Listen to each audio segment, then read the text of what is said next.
The world just heard something shocking, and if you blinked, you might have missed it. NATO's new Secretary-General Mark Rutte just went on Fox News and praised Donald Trump's approach to ending the war in Ukraine. Yes, you heard that right. The head of NATO, the alliance built to stand against Russian aggression, is now calling Trump's playbook the right path forward. But what does that really mean? And who does this so-called peace actually serve? They're calling it strategy. But it sounds a lot like surrender. Rutte sat in the Oval Office this week, face-to-face with Donald Trump, the same Trump who once threatened to pull the U.S. out of NATO, the same man who called Putin a genius while Russian bombs leveled Ukrainian cities. And after that meeting, Rutte came out smiling, saying Trump's approach is changing Putin's calculus. Really? Because the last time Trump was in power, Putin didn't feel cornered. He felt invited. Let's be clear. This isn't just another diplomatic headline. This is the sound of the West flirting with appeasement. Again, Rutte pointed to Russian losses, economic pressure, and long lines for gas as signs that Putin's regime is cracking. But look closer. Every time we've seen supposed cracks in Putin's armor, what's followed? More missiles. More bloodshed, more lies. After the last so-called peace talks, Russia launched its largest drone attack on Ukraine since the war began. That's not peace. That's provocation.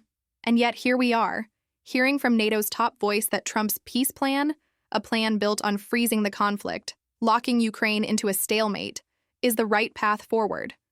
Ask yourself, whose victory does that sound like? Ukraine's? Or Putin's? They're changing Putin's calculus, Rutte said.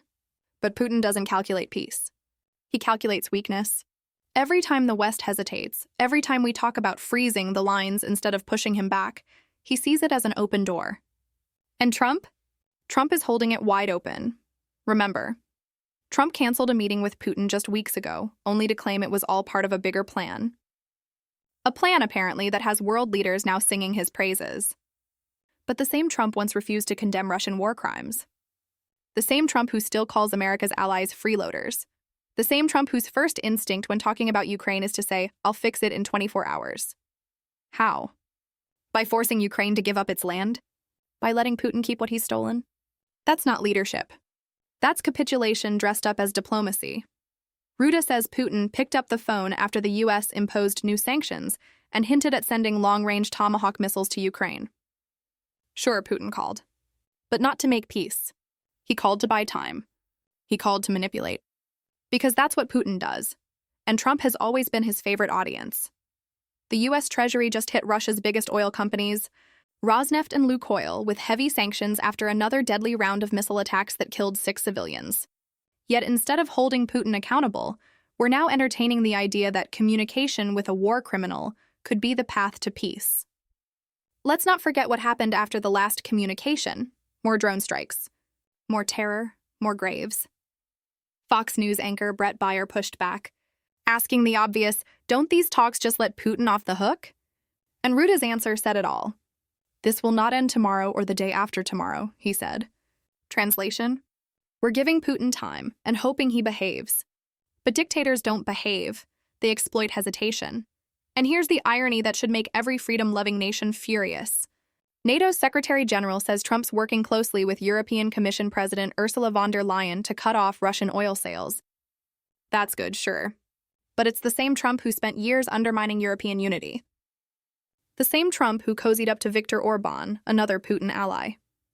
The same Trump who treats strongmen like friends and democracies like obstacles. In the past 6 weeks alone, Russian planes have violated Estonian airspace. Drones have crossed into Poland, both NATO countries. And what does Rutte say? We have trained and prepared for this. That's not enough.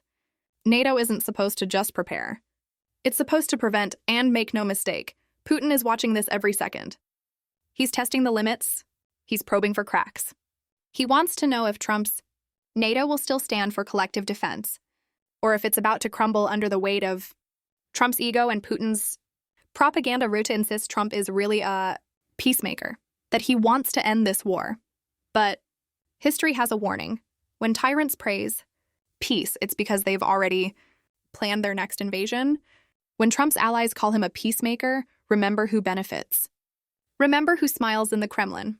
Stop where you are, Rutte says. Then you can debate other things later. Stop where you are? That's not peace, that's paralysis. That's telling Ukraine, you've bled enough, now give Putin his prize. It's the same logic that betrayed Europe in the 1930s. Appease the aggressor, and maybe he'll stop. Spoiler alert, he didn't. And Putin won't. This is where the world stands right now. At a dangerous crossroads between justice and convenience. Between truth and a false peace. Between standing with Ukraine or standing down for Putin. And Donald Trump, the man who tried to extort Zelensky for political dirt, is now being painted as the hero who will end the war? It's beyond absurd. It's obscene, let's say it plainly. Real peace doesn't come from freezing borders. It comes from freedom. Real leadership doesn't come from handshakes with tyrants. It comes from standing firm when it's hard. And democracy doesn't survive when we confuse appeasement for diplomacy. So no, this isn't about ending war. It's about rewriting the story, to make Trump look strong, to make NATO look united, and to make Putin believe he's still winning. But we see through it. We've seen this movie before, and it never ends well. The fight for Ukraine is the fight for democracy itself. And if Trump, Rutte, or anyone else thinks they can negotiate freedom away behind closed doors, they'll have to answer to history.